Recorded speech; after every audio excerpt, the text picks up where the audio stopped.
Selamat datang di analisis strategis kita. Hari ini, kita memasuki hari ke-29, Sabtu 28 Maret 2026. Ini bukan sekedar hari lain dalam kalender perang. Ini adalah sebuah titik balik, sebuah puncak kegilaan di mana konflik ini bermutasi menjadi sesuatu yang sama sekali baru.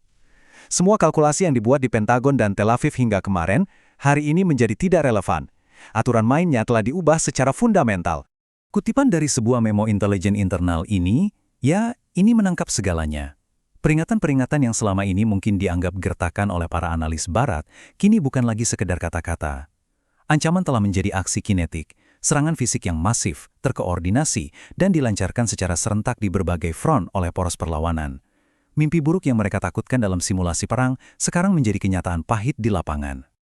Di Washington, kepanikan mulai terasa. Dengan USS Gerald Ford yang sudah lumpuh, mereka mengerahkan kartu truf terakhir mereka di kawasan, kapal induk USS George H.W. Bush.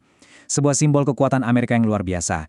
Tapi pertanyaan besarnya adalah, apakah kapal raksasa ini datang sebagai penyelamat, ataukah ia justru sedang berlayar lurus ke dalam sebuah rumah jagal yang telah disiapkan dengan sangat teliti oleh Iran dan sekutunya di Yaman?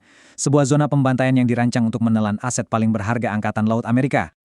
Oke, mari kita bedah perkembangan strategis pertama dan yang paling fundamental pada hari ke-29 ini, yaitu terbentuknya sebuah front baru yang secara efektif melengkapi sebuah kepungan total, sebuah pengepungan sempurna terhadap Israel.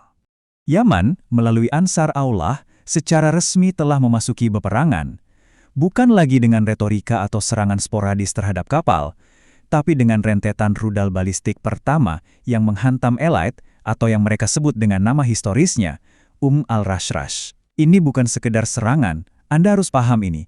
Ini adalah sebuah deklarasi perang kinetik yang menggelegar, yang mengubah total peta strategis di Laut Merah dan sekitarnya. Jadi, inilah realitas baru bagi para jenderal di Tel Aviv. Dari utara, artileri dan rudal Hizbullah tak henti-hentinya menghujani. Dari timur, rudal balistik Iran dan drone kamikaze dari Irak terus menembus pertahanan mereka. Dan sekarang, dari selatan, pintu neraka baru telah terbuka dengan rudal-rudal Yaman. Lingkaran api telah lengkap. Secara de facto, Israel kini terkepung total dari 3 penjuru. Ini adalah mimpi buruk logistik dan militer yang tak bisa dipertahankan. Sekarang, mari kita geser fokus kita ke front utara, ke Lebanon Selatan. Wilayah ini bukan lagi sekedar medan perang. Ia telah berubah fungsi menjadi sebuah mesin penggiling daging raksasa yang secara sistematis melumat unit-unit darat paling elit dan paling dibanggakan oleh militer Israel. Apa yang menimpa unit Yahalom ini? Ini bukan pertempuran.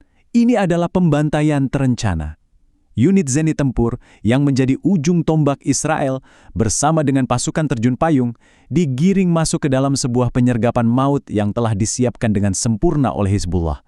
Kerusakannya begitu parah sampai media Ibrani sendiri terpaksa mengakui seorang brigadir jenderal dan seorang kolonel terluka parah. Hizbullah tidak lagi melawan prajurit biasa. Mereka sekarang secara metodis memburu dan memenggal rantai komando Israel. Mari kita bicara angka. Karena angka tidak berbohong, total 117 kendaraan militer Israel kini hanya tumpukan rongsokan hangus di tanah Lebanon. Ini bukan sekedar kerugian material, ini adalah simbol runtuhnya mitos keperkasaan lapis baja Israel di hadapan taktik perang asimetris yang cerdas dan mematikan. Dan coba perhatikan angka ini lebih dalam lagi. Dari 117 kendaraan itu, 98 diantaranya adalah tank Merkava. 98! Tank yang selama ini didewakan sebagai benteng berjalan paling canggih di dunia. Kini tank-tank itu tak lebih dari peti mati baja yang terbakar menjadi monumen kegagalan di lembah-lembah Lebanon Selatan. Ini adalah pukulan psikologis telak yang meruntuhkan citra superioritas teknologi Israel. Nah, di sini kita melihat pergeseran strategi yang brilian dari poros perlawanan. Mereka sadar mengurus pasukan di garis depan saja tidak cukup cepat. Jadi, mereka mulai memukul langsung ke jantung, ke pusat-pusat saraf strategis Amerika Serikat dan Israel, jauh di belakang garis pertempuran. Ini adalah sebuah perkembangan yang paling mengejutkan. Iran melancarkan serangan rudal presisi tinggi ke 2 hotel mewah di Dubai. Kenapa hotel? Karena hotel-hotel ini, menurut data intelijen, digunakan sebagai pangkalan tersembunyi bagi lebih dari 500 personel militer Amerika. Pesan yang dikirim Teheran sangat brutal dan jelas. Tidak ada lagi tempat untuk bersembunyi. Seluruh kawasan Teruk dari pangkalan militer hingga resort mewah kini adalah zona tempur aktif. Coba kita lihat daftar kerusakannya. Ini adalah pukulan logistik yang sangat melumpuhkan. 2 tanker udara Keci-135, Aset vital untuk operasi udara jarak jauh hancur total di darat. Ini memotong kemampuan Amerika untuk melakukan patroli dan serangan jarak jauh. Bahkan depo sistem anti-drone canggih dari Ukraina yang seharusnya melindungi aset AS ikut musnah. Apa artinya ini? Artinya, payung pertahanan teknologi Amerika di Teluk telah robek. Sementara itu, di Israel sendiri, serangan drone menghantam kota Haifa. Tapi ini bukan sekedar serangan teror biasa. Ini adalah sebuah operasi yang sangat spesifik yang kita sebut operasi pemadaman saraf. Tujuannya satu, membutakan mata dan telinga elektronik negara Israel. Targetnya adalah pusat Elta Systems. Ini bukan sekedar fasilitas militer. Ini adalah otak dari seluruh arsitektur pertahanan udara Israel, tempat di mana data radar, deteksi rudal, dan sistem perang elektronik diproses. Dengan menghantam pusat Elta, Iran secara efektif telah mencungkil mata strategis Israel, membuat negara itu buta dan tuli di tengah hujan rudal yang semakin deras. Tanpa Elta yang beroperasi penuh, sistem Iron Dome menjadi jauh lebih kurang efektif. Kalau kita rangkum, kita melihat sebuah pola yang sangat mengerikan bagi Pentagon. Supremasi udara barat yang tak tertandingi selama puluhan tahun kini terkikis dari dua arah sekaligus. Aset-aset canggih mereka tidak hanya ditembak jatuh di udara seperti drone MQ-9 Reaper dan jet tempur F-16. Tapi yang lebih parah, aset-aset bernilai miliaran dolar itu, seperti pesawat AWACS, dihancurkan saat sedang terparkir di pangkalan yang katanya paling aman di dunia. Dan inilah konsekuensi yang paling ditakuti oleh setiap negara adidaya sepanjang sejarah. Kegagalan militer di medan perang yang jauh kini menyulut api pemberontakan di dalam negeri. Kekalahan di Timur Tengah memicu ledakan kemarahan sosial dan politik di jalanan Amerika. No king, tidak ada raja. Slogan yang sangat historis ini, yang mengingatkan pada fondasi revolusi Amerika, kini diteriakan oleh jutaan orang. Ini bukan lagi sekedar demonstrasi anti-perang biasa.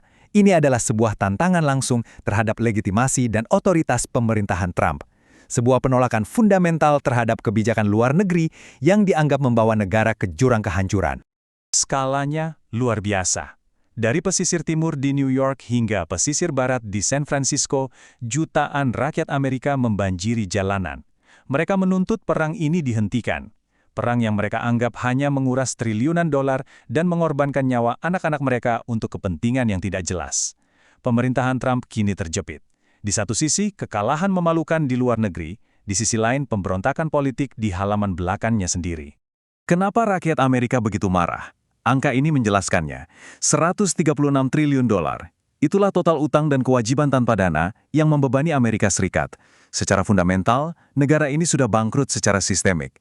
Dan perang yang mahal dan tak berujung ini menjadi percikan api yang akhirnya menyurut kemarahan publik yang sudah lama terpendam atas kondisi ekonomi mereka yang memburuk. Di tengah kekacauan domestik di Amerika ini, poros perlawanan justru memainkan kartu terakhir mereka. Sebuah langkah strategis yang sangat berani dan juga mengerikan yang menempatkan Barat dalam posisi skakmat. Korps Garda Revolusi Islam Iran, AIRGC, mengeluarkan sebuah pernyataan yang membuat seluruh komunitas internasional terhenyak.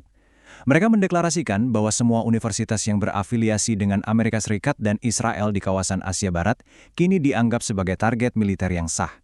Ini adalah eskalasi yang sengaja mengaburkan batas antara target sipil dan militer, dirancang untuk menciptakan tekanan psikologis dan politik yang tak tertahankan.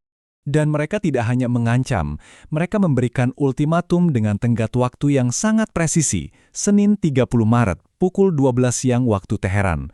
Permintaannya sederhana, Washington harus mengeluarkan pernyataan resmi yang mengutuk pengeboman Israel terhadap universitas-universitas di Iran. Jika tidak, serangan balasan akan dimulai. Ini menempatkan Amerika dalam posisi yang mustahil. Jam terus berdetak, bukan hanya di Teheran, tapi di setiap ruang krisis di Washington dan Tel Aviv. Ini membawa kita pada pertanyaan pamungkas. Apa kartu truf terakhir yang masih dipegang oleh Iran? Banyak analis di lingkaran dalam intelijen Barat khawatir jika ultimatum ini diabaikan dan eskalasi terus berlanjut, langkah logis berikutnya bagi Teheran adalah keluar dari Traktat Non-Proliferasi Nuklir (NPT). Dan setelah itu, secara terbuka mendeklarasikan diri sebagai negara pemilik senjata nuklir, sebuah langkah yang akan menghancurkan tatanan keamanan global. Hari ke-29 ini, pada akhirnya, adalah batu nisan bagi hegemoni Barat yang selama ini dianggap tak tergoyahkan. Sebuah tatanan dunia baru sedang ditempah, bukan di meja perundingan yang sejuk, tapi ditulis dengan bahasa api dari Sanaa, Beirut, hingga Teheran. Tatanan global yang kita kenal sedang runtuh di depan mata kita. Untuk terus mengikuti kebenaran yang tidak akan Anda temukan di media lain, pastikan Anda subscribe ke Vicara.id. Tetaplah waspada.